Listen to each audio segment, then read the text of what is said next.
Hello. I'm going to recap and to update you as to where we are in our journey towards finding a new minister.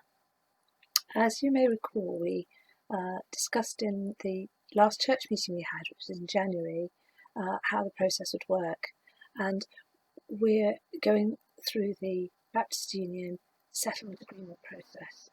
So the first part of that was to develop and submit a church profile so that ministers looking for a church would see what they were getting. You'll recall that we sent the draft church profile out to you in around end of May, and we're very pleased that the church profile was approved by the majority of church members, and that many of you sent helpful comments and suggestions back to us. So the final church profile was submitted to the EMBA, and they in turn disseminated it to any ministers or new ministers who were looking for a new church.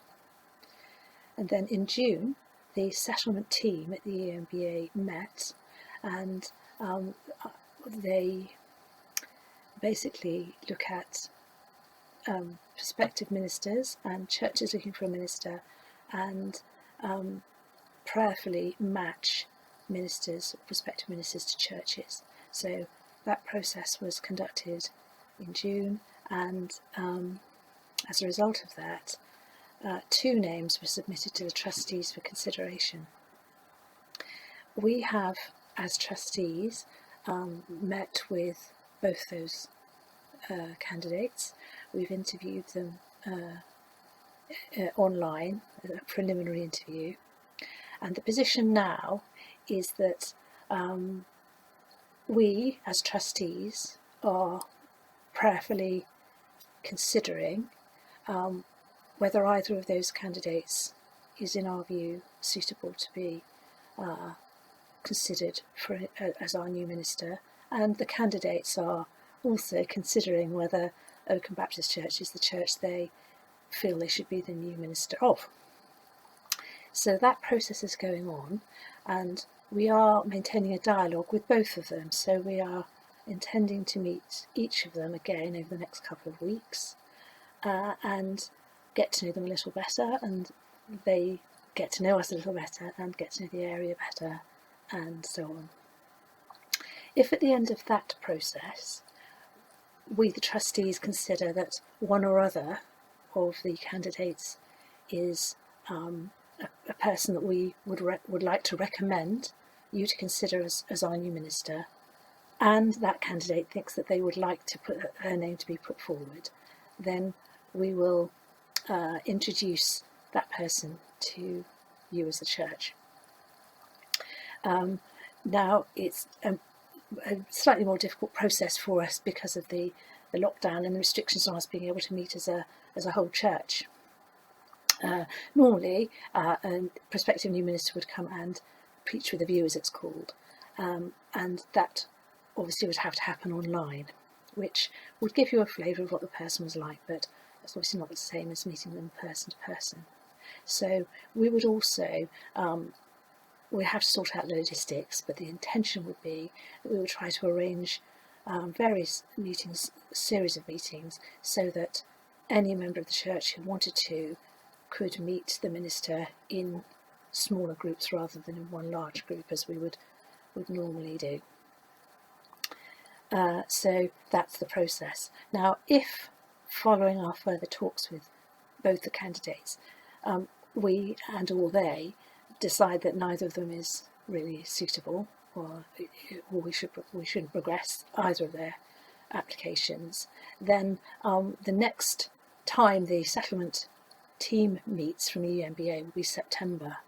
So there'll be a series of rounds of these settlement meetings. So that's what will happen. And as soon as we have any news, of course, we'll let you know.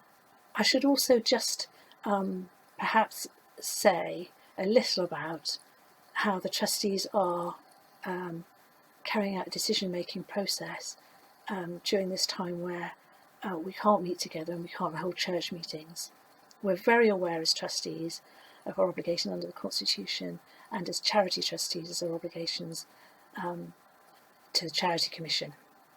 And we therefore we try as hard as much as we can to involve church members in our decision making.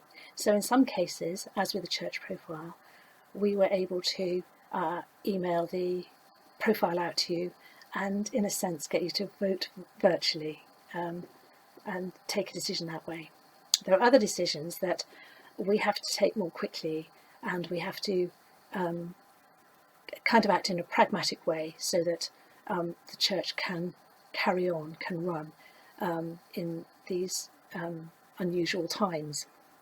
So, for instance, we have adopted 3 new members of the trustee team, and normally they would be elected by a vote of the church members, and we weren't able to do that because there was no church meeting in April when that would have happened. So we have taken a decision, and it's a decision that will have to be ratified retrospectively, and there are some decisions of that sort. There are other decisions, there are other things we have to do, such as approving our annual accounts and annual report, which we may be able to extend the time for, because the Charity Commission is aware generally that it's difficult to abide by constitutional regulations when we can't meet. So I just wanted to really be assured that just because we can't meet and we can't make decisions in the usual way, it doesn't mean that we're not keeping you informed and taking your views into account wherever we can. And we very carefully minute any decisions we take, and are very happy to speak to any of you by phone or email if you have any queries. It would be Julie and me for any sort of governance-y type matters, I suppose. So thank you for listening. Bye.